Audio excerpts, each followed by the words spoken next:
does the Spanish flu have in common with Dodge cars and trucks? There were two brothers born in the late 1800s, John Dodge and Horace Dodge, and they made a name for themselves because they were so great at creating chassis and mechanical parts for cars. Henry Ford hired the Dodge brothers for his 1903 Model A. Henry Ford wanted $10,000 worth of parts from John and Horace Dodge because they were so great at making auto parts in return for 10% of the company. So the brothers agreed to that, and then a few years later, they went off to work for Ransom Olds, aka the Oldsmobile. Eventually, they ended up having their own company, and in fact, their cars and their trucks were crushing it. Even the military bought almost 13,000 Dodge cars and trucks for World War I. John Dodge was heard saying, "Someday people who own a Ford are going to want an automobile." The four-cylinder Dodge 30 to 35 touring car was actually known for being a lot more fancy and elegant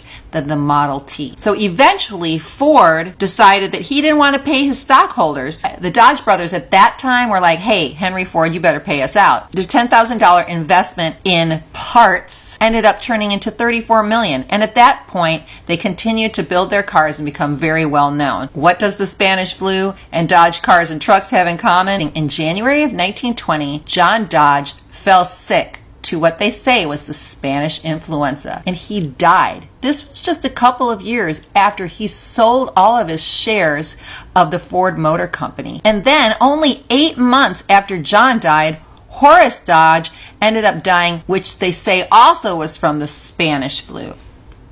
And then after their death, their widows were able to sell their company to an investment firm for $147 million, and shortly after that, Chrysler bought the company. That is the story of how the Spanish flu and maybe the Dodge Charger, your Ram, and your trucks collide.